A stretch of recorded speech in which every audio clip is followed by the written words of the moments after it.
Hello everyone, I am Ninu Francis, Assistant Professor in Computer Science and Engineering Department of Jyoti Engineering College, Cheruduruthi, and I welcome you all to our online learning platform. Now moving on to the topic, interrupt handling in RTOS. Okay, all of you know what is an interrupt. Interrupts inform the processor that an external device or an associated task require immediate attention of the CPU. And we have already said that interrupts they can be of two types, synchronous or asynchronous. Right, and there are certain examples also, divide by zero or memory segmentation errors. All these are examples. Okay, and in the case of an interrupt, whenever an interrupt occurs, we know that there is an interrupt service routine that is written in order to handle the interrupt. So, in the case of an ordinary OS, when an interrupt occurs, the current process they will be preempted, that is it will be stopped temporarily, and the processor and the CPU it will flow the control to the ISR in order to handle the interrupt, and whenever the execution of the ISR is completed, the interrupted task it will be resumed. This is the ordinary case. But in the case of an RTOS, there are three alternative mechanisms. Okay, we can say each one of them. We can say that in the case of an RTOS, the ISRs, that is the interrupt service routines, they have the highest priority than any of the RTOS functions and the task. Because the interrupt service routine, the ISR, they need not have to wait for any semaphore or any mutex or mailbox message or a message queue. Okay, because the thing is that they are having the highest priority. But there are some situations in which the ISR it has to wait for some critical section code to finish before the critical codes in the ISR can run. Okay. And we have said that in RTOS, in order to handle the interrupt, there are actually three mechanisms. Okay, the first one is the direct call to ISR by the interrupting source. Then the second one, the RTOS first interrupted on the interrupt and then calling the ISR. So this is the second mechanism. And the third one is this, the RTOS first interrupted on the interrupt, then the OS calling a fast ISR and the fast ISR calls a slow ISR. So this is the third mechanism. So we can see each one of them. The first one is the direct call to the ISR.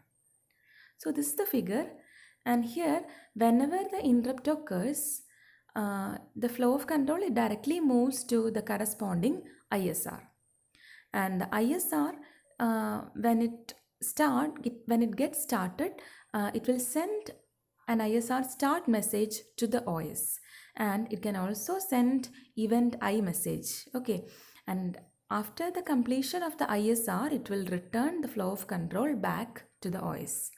So this is the first mechanism, that is the direct call to an ISR.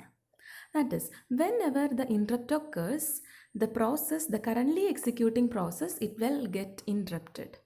So that in order to handle the process, the corresponding ISR will be starting.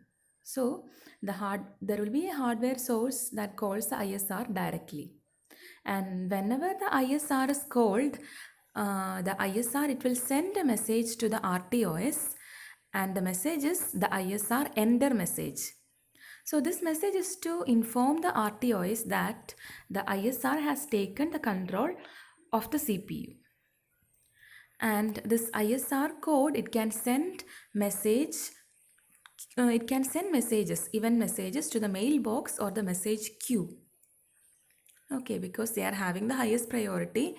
But in the case of a task that is waiting for a mailbox or message queue, it cannot start because the ISR is currently executing.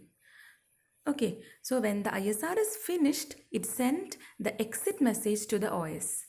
So whenever the interrupt occurs, the direct call is moved to the corresponding ISR. Then the corresponding ISR will be executed.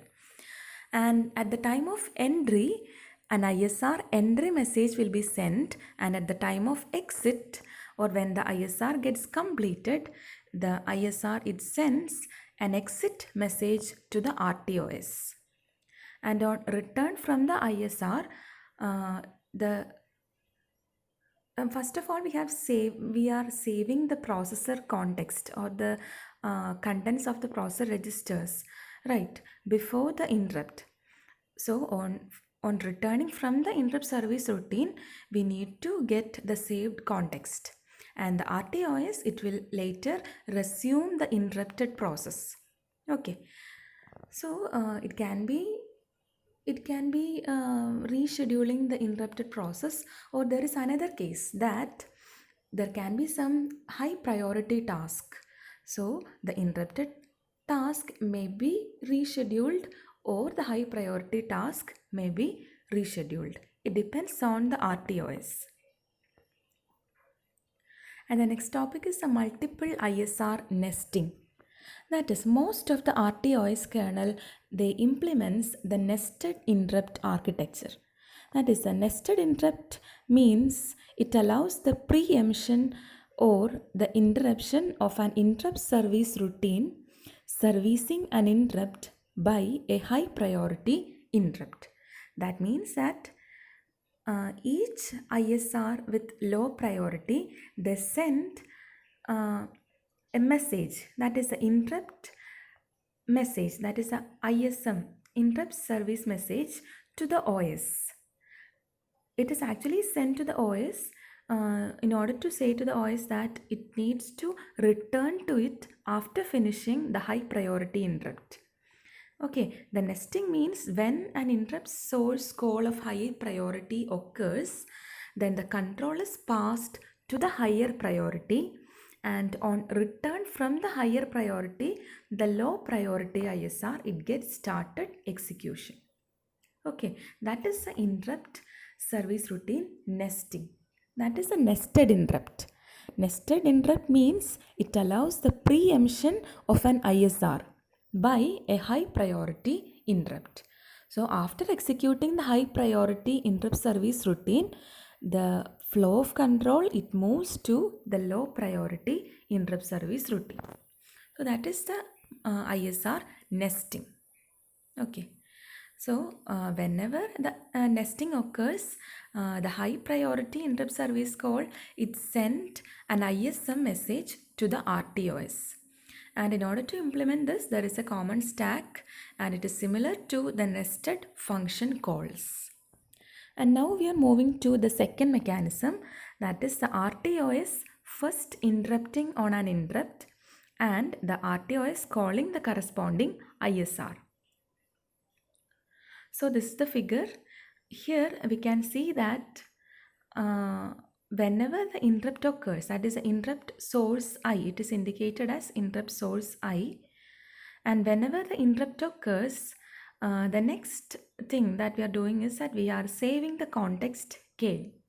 That is, the current status will be saving the context K, and we are calling the corresponding ISR. That is the RTOS, it will get interrupted and the OS itself call the ISR. And the code for ISR will be started executing, and they can send event I message to the OS. And after the execution of the ISR, it will return back to the currently running process, and it will return to the OS itself. Okay, so this is the second mechanism. Here the OS, the RTOS, it will get interrupted first, and it will send the message to call the corresponding ISR. Okay, here we are explaining that one. Here on interrupt of a task, say the kth task, the RTOS first get itself the hardware source code and initiate the corresponding ISR. Okay, here the RTOS is calling the corresponding ISR after saving the processor status, or the context is saved, and after that the corresponding ISR will be executed. Here, during the execution, the ISR, it can send the messages to the mailbox or the message queues. Here, the ISR, it must be short. And uh, here the RTOS, it will schedule only the task and it switches the context between the task. And the ISR, it is executed only during the temporary suspension of a task. So we are saying the second mechanism once again, that is here when an interrupt occurs, the RTOS, it gets interrupted and it will call the corresponding ISR. And whenever the ISR is executing, it can send message or it can post or put messages to the mailbox or the message queues. Okay. And whenever the ISR has completed execution, it will return back to the OS. Okay, hope you have understood. And the third mechanism is the RTOS first interrupting on interrupt. Then RTOS calls the corresponding ISR, which in turn correspondingly call the corresponding interrupt service thread. Okay, so we are explaining that one. Here, whenever the interrupt occurs, that is the interrupt source I, that is the first event. So whenever the interrupt occurs, we are saving the context K, and the OS, it gets interrupted and it calls the corresponding ISR, call ISR I. Okay, and after that it can send the event I message to the OS. Okay, and this will correspondingly call the IST, that is the interrupt service thread. Okay, interrupt service thread, it will correspondingly call the interrupt service thread, and after execution it will return to the OS. We'll explain it again. That is, the third mechanism is an RTOS, it can provide two levels of interrupt service routine. So they are having two levels. The first level is the fast level ISR and the slow level ISR. Okay, the fast level ISR, it is also called as the hardware interrupt ISR, and the slow level ISR, it is the software interrupt ISR. And the FL ISR, in the case of Windows CE, it is called as just ISR, and the SL ISR, it is called as the interrupt service thread, that is the IST.